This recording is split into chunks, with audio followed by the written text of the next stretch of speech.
प्रेम सुबह सुबह अपनी माँ निर्मला के जल्दी उठाने के कारण गुस्से में उठकर चूल्हे पर खाना बनाती निर्मला से कहता है। माँ क्या है, इस घर में सोने के सिवा है क्या खुशी के पल, और आप भी वो छीन लो सुबह जल्दी उठाकर। प्रेम, जल्दी नहीं उठेगा तो घर में पानी नहीं आएगा। अब मैं खाना बनाऊं या मोहल्ले की पानी की लाइन में लगूं?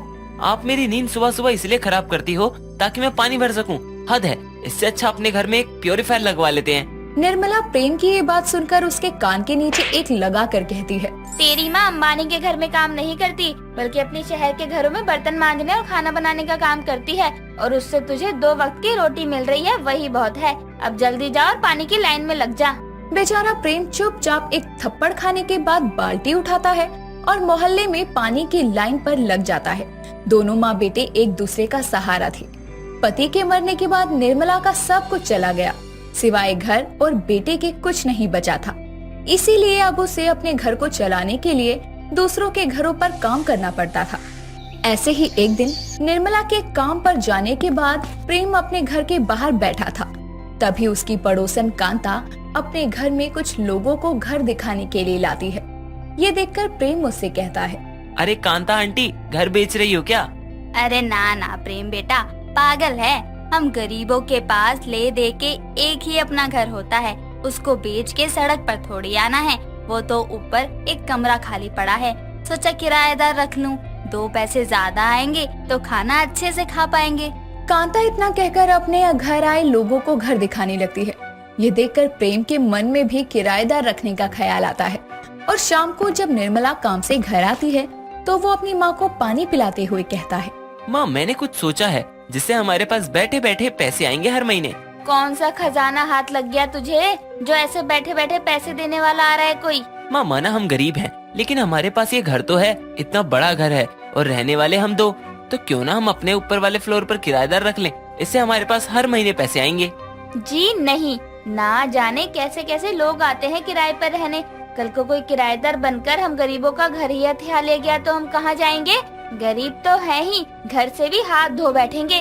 नहीं, कोई किराएदार नहीं रखेंगे हम। पर माँ, पर वर कुछ नहीं, एक बार मना कर दिया ना तो बस। अब हट, खाना बनाना है मुझे। निर्मला प्रेम की बात को नकार कर खाना बनाने चली जाती है। लेकिन अगले दिन वो अपने घर से जब काम के लिए निकलती है तो अपनी पड़ोसन कांता की छत पर कुछ अनजान लोगों को देखकर वो कांता से कहती है, अरे कांता बहन, ये तुम्हारी छत पर कौन है? पहले तो कभी नहीं देखा।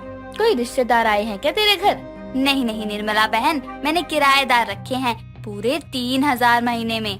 एक कमरा खाली पड़ा था, इसलिए मैंने सोचा घर पे बैठे कुछ पैसे आ जाएंगे। तेरे छोटे से कमरे के 3000 देंगे ये 1 महीने का किराया?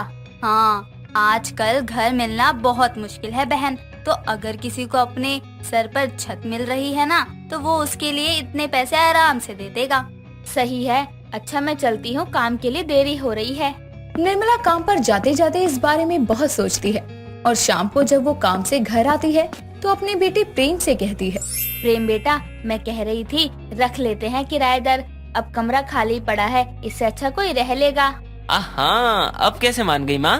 अब इतनी जगह काम करके भी हर जगह से 5-6 हजार ही कमा पाती हूँ, तो अगर 3-4 हजार किराए के आएंगे तो कम से कम मेरा कुछ बोझ तो कम होगा। लेकिन हाँ, ये याद रखियो कि किराएदार अच्छे लोगों को रखना है। अच्छा ठीक है, देखता हूँ, अपने दोस्तों को बोलूँगा कि किसी को किराए पर घर चाहिए हो तो मुझे बताएं। निर्मला के किराएदार रखने के लिए मानने के बाद प्रेम अपने दोस्तों में ये बात फैला देता है कि उसको अपने घर के कमरे के लिए किराएदार चाहिए। और 2 दिन बाद एक सुमन नाम की औरत अपने पति सूरज के साथ निर्मला के घर आती है और उससे कहती है, जी आप ही हैं जो अपने घर के लिए किराएदार चाहती हैं? जी, हम दोनों पति पत्नी को किराए पर कमरा चाहिए, तो क्या आप अपना कमरा हमें दे सकते हैं? जी जी आओ। निर्मला अपने साथ उन लोगों को छत पर ले जाती है जहां सुमन और उसका पति कमरा और उसके साथ रसोई बाथरूम देखकर कहते हैं, जी देखिए, हमें ये कमरा पसंद है क्योंकि रसोई बाथरूम भी अलग है। आप हमें किराया बता दीजिए ताकि हम जल्दी से जल्दी शिफ्ट हो जाएं। 1 मिनट, प्रेम, प्रेम बेटा जरा ऊपर आना। अपनी माँ की आवाज सुनकर प्रेम ऊपर आता है, जिसके बाद निर्मला उसको किराएदारों के बारे में बताती है और फिर प्रेम किराया बताते हुए कहता है, देखिए 5000 है किराया, और बिजली का बिल आधा देना होगा। पानी मोहल्ले में सुबह सुबह आता है तो वो आपको खुद भरना होगा। ठीक है, वैसे भी हमने अभी तक जितने कमरे देखे हैं, कहीं बाथरूम अलग था तो कहीं रसोई नहीं थी। अब जब अच्छा सा मिल ही गया है तो किराया दे देते हैं, क्या दिक्कत है।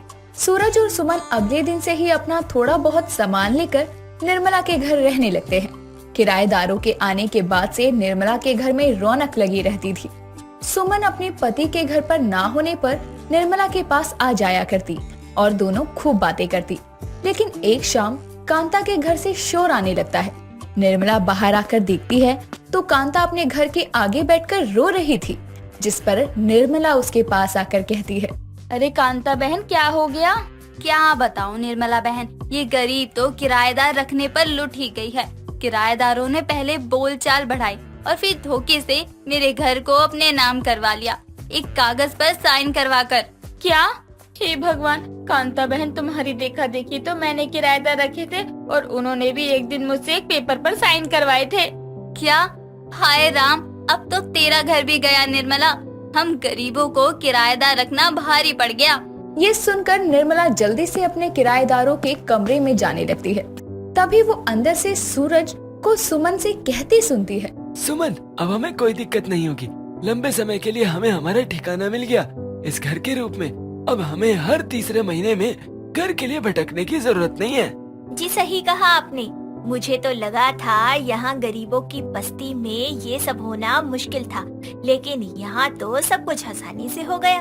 उन दोनों की ऐसी बातें सुनकर निर्मला का शक भी यकीन में बदल जाता है और वो अंदर जाकर उनसे कहती है, मैंने तुम लोगों पर विश्वास करके तुम लोगों को अपना घर किराए पर दिया और तुम लोगों ने हम गरीबों को ही लूट लिया। उस दिन तुमने जो मुझसे साइन करवाए थे वो हमारे घर को अपने नाम करवाने के लिए करवाए थे ना। अब सब समझ गई मैं और तुम्हारी बातों से मुझे यकीन हो गया है कि तुम लोग गरीबों को ठगने के लिए ही उनके किराएदार बन के आते हो। आंटी जी, ये आप क्या कह रही हैं? हमने ऐसा कुछ नहीं किया। हाँ आंटी, अरे हम जब से यहाँ आए हैं हमने तो आपको मकान मालिक कम और परिवार ज्यादा माना है। इतने में वहाँ प्रेम आता है और उन दोनों की बात को पूरा करते हुए कहता है, हाँ माँ, ये लोग सही कह रहे हैं। इन लोगों ने कोई धोखा नहीं किया, कोई ठगा नहीं है। तू नहीं जानता, इन्होंने मुझसे एक कागज पर साइन लिए थे। कांता से भी उसके किराएदारों ने ऐसे ही साइन लिए थे और अब उसका घर उसके हाथों से चला गया। जरूरी नहीं है जो कांता काकी के किराएदारों ने किया उनके साथ आपके किराएदार भी वही करे। और इन्होंने उस दिन साइन रेंट एग्रीमेंट पर लिया था, मतलब अब ये 1 साल तक यहीं रहेंगे और समय पर किराया देंगे। उसका एग्रीमेंट था, वो मैंने ही बनवाया था, क्योंकि आपको डर था किराएदार रखने पर, इसीलिए मैंने ये एग्रीमेंट बनवाया ताकि इनकी और हमारी सेफ्टी बनी रहे। कोई नहीं आंटी, हम समझते हैं, इसीलिए हमने एग्रीमेंट बनवाया ताकि आपको संतुष्टि हो जाए कि हम लोग गलत लोग नहीं है।